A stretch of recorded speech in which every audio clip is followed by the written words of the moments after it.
Light heavyweight bout here. The rematch of the draw from UFC 284. Alonzo Menifield coming in at plus 110. Jimmy Crute minus 110.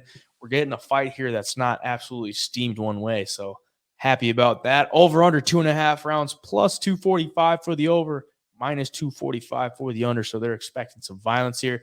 I think it was a similar over under in the first fight, but that one went to a decision and went to draw. So the over could have some value there if you're looking at it there. But 35 years old for Alonzo Menifield, 27 years old for Jimmy Crute, which is kind of tough. I mean, Alonzo doesn't look that old, but he's old. He's up there. 3-1-1 in his last 5. Jimmy Crute 2-2-1.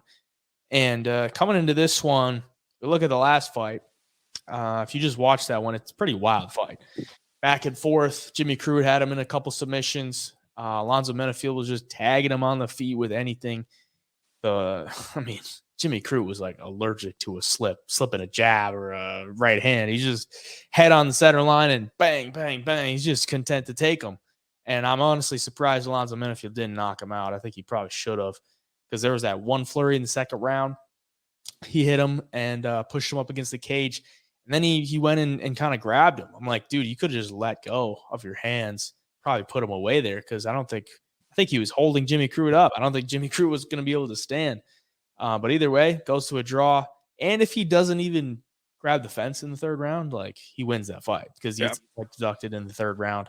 And on the judges' scorecards, he won the first 2 rounds. So he would have won the fight if he didn't get that point deducted. He's coming in here as a slight dog. I think it's hard not to take him.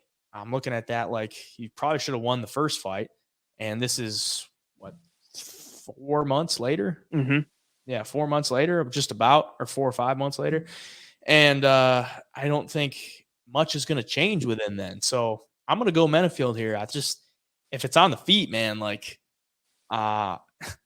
it was pretty obvious who was getting the better of the exchanges there. And if Jimmy Crute can't get the takedowns, I think he's screwed. Unless he just comes out with looking completely different, which I can't see with this short of a time difference. And I think the adjustments that Alonzo could make from the first fight, he should be able to make coming into this one. He should be able to find a knockout. What do you think?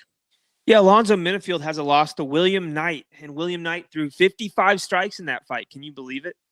No, I can't. No, but Jimmy Crute, he's only 27 years old, but man, dude, he has taken some damage in his career for being that young. And, I look back at the Anthony Smith fight when he got his leg kicked to where it seems like it buckled at the knee and he couldn't put any pressure on it. It looked like his leg was about to fall off. Took a TKO loss there.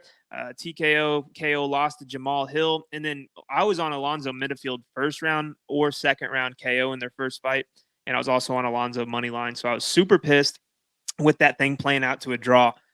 But for Alonzo Menifield in that fight, he should come into this one with all the confidence in the world. I mean, Jimmy Crute's kind of shown time and time again he's a 1-round fighter, and I don't mean that in a bad way, but literally 7 of his 9 fights, either on Contender Series or the UFC, 7 of them had ended with him winning or losing in the first round, and 2 went 3 rounds, and 1 was Menifield, and the other one was Paul Craig, who there was 4 takedowns in that fight with only 15 punches thrown each or landed each. So there wasn't a lot of explosive energy being burned. So it's not like he had a reason to gas out there.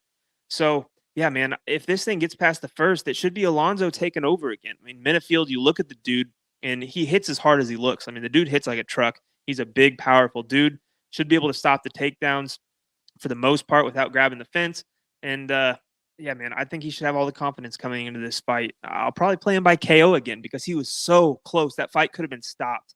I mean, Jimmy Crute seemed out on his feet in that fight. So, yeah, man, I got to stick with Alonzo again in this one. I think he gets it done. Yeah, I mean, the takedowns of Jimmy Crute are they're pretty good. I mean, he averages 5 per 15 minutes. He gets them, and the submission attempts, he throws them up. But if Menifield can survive those submission attempts in the first fight, I think he could probably survive them in the second fight. And the way the judges have been scoring stuff, it's it's going to be the punches, not so much the submission attempts. So, yeah, let's go with Menifield there.